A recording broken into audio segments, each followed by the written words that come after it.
Bismillahirrahmanirrahim. Assalamualaikum warahmatullahi wabarakatuh. Teman-teman sekalian, kita alhamdulillah sudah masuk kepada hari keempat dari bulan suci Ramadan. Gimana keadaan Ramadan kita hari ini? Masih semangat? Mudah-mudahan semua kita masih dalam keadaan semangat dan tetap happy menjalankan ibadah-ibadah bulan Ramadan.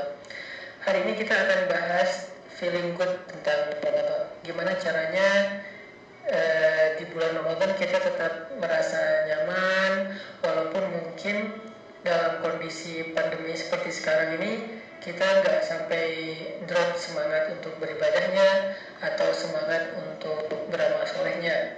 Nah, ada beberapa tips yang diajarkan ulama kepada kita supaya kita dapat feeling good-nya, dapat semangatnya. Jadi Ramadan berasa seperti saat kita lagi liburan. Ramadan berasa seperti saat kita lagi jalan-jalan. Jadi semua aktiviti kita selama bulan Ramadan itu nggak dianggap sebagai cuman ibadah yang wajib, tetapi juga ibadah yang asik, yang nyaman, yang fun. Terus apa yang harus kita lakuin supaya Ramadan kita itu maksimal, tapi kita juga tetap feeling good, tetap merasa happy. Nah, di antara nasihat ulama supaya kita dapat feeling yang nyaman saat beribadah itu, kata para ulama, berakatlah dengan Allah Subhanahu wa taala. Jadi ketika kita beribadah, melakukan suatu kebaikan, kita berakatnya sama Allah, jangan sama makhluk. Artinya kita belajar ngarepin kebaikan hanya kepada Allah, bukan kepada makhluk. Karena kalau misalnya kita ngarepin kebaikan atau penghargaannya dari makhluk, kita akan sering kecewa. Misalnya nih, kan ibadah bukan hanya sholat dan puasa ya, tapi juga termasuk amal soleh membantu orang lain, kita donasi, kita misalnya nolongin temen, kita sharing pulsa. Mungkin antara teman-teman yang lagi work from home atau yang lagi kuliah online, belajar online, kekurangan pulsa nih, akhirnya kita sedekah pulsa untuk dia supaya dia bisa tetap online belajarnya di sekolah ataupun di kampus. Nah, tapi setelah kita bantu dia, kita tuh kayak nggak dihargain gitu. Dia malah akrabnya sama teman kita yang lain, sama geng yang lain. Di grup dia tak pernah nyaut apa yang kita broadcast. Akhirnya kita jadi bete, jadi baper. Nah, gimana caranya biar kita tetap feeling good, udah bantu orang lain dan gak nyesel? Caranya ketika awal kita melakukan kebaikan itu, cobalah untuk berakad dengan Allah. Saya bantu dia karena saya pengen Allah bantu saya. Saya melakukan ini untuk orang itu karena saya pengen Allah nanti ngelakuin itu untuk saya. Jadi balasan yang kita harapin itu dari Allah, bukan dari orang yang kita bantu, bukan dari makhluk, bukan dari manusia. Sehingga kalau kita berakadnya dengan Allah, kita bakal feeling good terus dengan ibadah kita. Makanya pernah seorang sahabat namanya Abu Bakar As-Siddiq kecewa, bete, baper sama seorang keluarga yang selama ini sering dibantu sama Abu Bakar, tapi bisa-bisanya dia memfitnah anaknya Abu Bakar, yaitu Sayyidah Aisyah radhiyallahu anha. Fitnah yang berat lagi, dituduh selingkuh sama seorang sahabat Nabi sendiri. Sehingga Abu Bakar merasa sangat kecewa kepada laki-laki itu. Lalu Abu Bakar bersumpah, demi Allah saya nggak akan mau lagi ngasih dia nafkah. Demi Allah saya nggak akan nolongin dia lagi. Demi Allah saya nggak akan ngirimin lagi dia makanan. Nah, ketika Abu Bakar bersumpah, Allah Subhanahu wa taala menegur Abu Bakar di dalam surat An-Nur. Allah mengatakan, janganlah orang yang memiliki kelebihan harta di antara kalian bersumpah untuk tidak lagi memberi bantuan kepada saudaranya dan kepada orang miskin. Falyafu wal yasfahu. Hendaklah dia memaafkan dan berlapang dada. Allah nyuruh Abu Bakar memaafkan orang itu, padahal orang itu adalah orang yang sudah menyakiti hatinya Abu Bakar. Padahal Abu Bakar sendiri juga udah sering nolongin dia. Ini gimana nih? Abu Bakar yang nolongin dia, tapi dia malah memfitnah Abu Bakar, nyebarin hoax tentang keluarga Abu Bakar. Tapi Allah bilang, maafin dia, berlapang dada atas semua kesalahan dia, wahai Abu Bakar.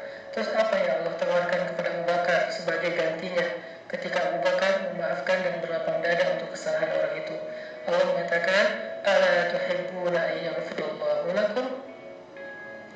Tidakkah kalian suka jika Allah mengampuni dosa-dosa kalian? Artinya, kalau kamu maafin dia, kata Allah, nanti aku yang akan maafin kesalahan kamu. Kalau kamu berlapang dada terhadap kekurangan dia, kesalahan dia, aku juga akan melapangkan ampunan dan maafku untuk kamu terhadap segala kekurangan-kekurangan kamu dalam ibadah, wahai Abu Bakar. Jadi memang ditawarin tuh akad dengan Allahnya. Kayak misalnya ayat tentang dakwah.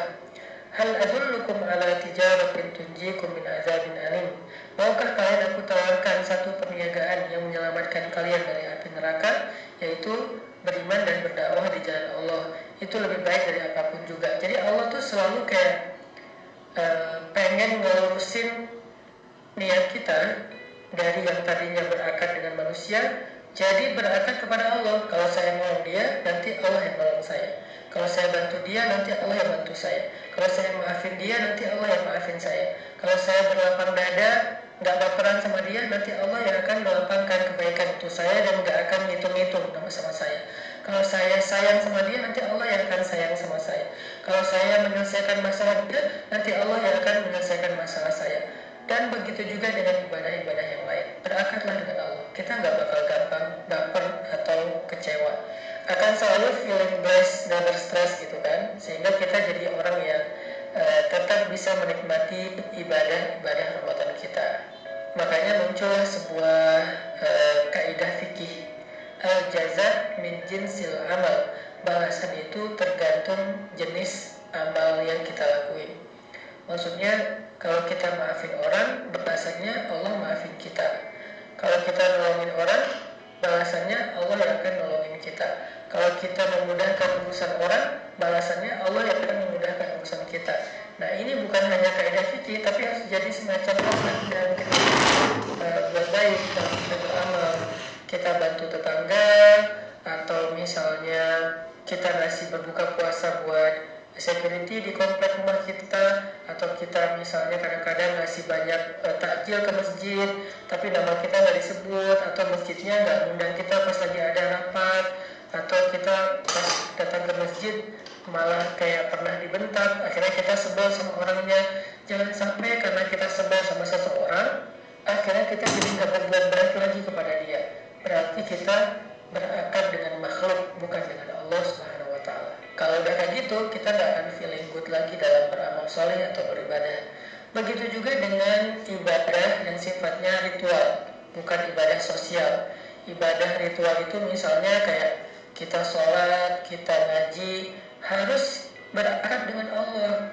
Kalau kita sholat dan ngaji berakad dengan makhluk, kita pasti nggak akan feeling good dalam ibadah itu. Berakad dengan Allah maksudnya apa? Kita jadiin sholat kita, ngaji kita, ibadah kita itu sebagai wasilah tawasul untuk menjadi jalan kita dapat kebaikan dalam hidup. Bukan sebagai pencitraan, bukan sebagai status, bukan sebagai penghargaan. Kadang-kadang di keluarga ada tuh rasa sedikit ya, bahwa kita akan lebih semangat beribadah kalau dihargain. Sekedar kata-kata, wah hebat ya sholatnya, wah hebat ya bacaan Qur'annya, wah hebat ya hafalannya dan segala macam, kita jadi semangat kan. Itu pemikiran anak kecil sih. Makanya buat kita kalau pengen feeling good, nomor satu, berakadlah dengan Allah doa, jangan dengan makhluk. Seorang istri nyiapin waktu berbuka untuk suaminya, berakadnya sama Allah. Suami mencari nafkah, menafkahi keluarganya, berakadnya dengan Allah. Tapi kalau dua-duanya berakad kepada makhluk, istri berakad kepada suami, suami berakad kepada istri, pasti dua-duanya nggak akan selalu feeling good, akan mudah kecewa banget. Udah capek-capek nyiapin waktu berbuka, ternyata dia komplain gitu misalnya, kok cuma ini doang, kayaknya aku ngasih nafkah gede deh setiap bulan, kok masakannya cuma ini doang. Atau istri yang komplain tentang nafkah suami, kok cuma segini dapatnya, kan kebutuhan bulan Ramadan itu banyak, padahal suami udah pontang-panting di luar mencari nafkah walaupun yang dia bawa pulang cuma sedikit. Makanya jangan sampai rusak nih feeling good kita dalam beribadah dan beramal soleh gara-gara kita berakad dengan makhluk. Itu tips supaya kita feeling good dalam beribadah. Yang pertama yaitu berakad dengan Allah Subhanahu wa Ta'ala. Barakallahu.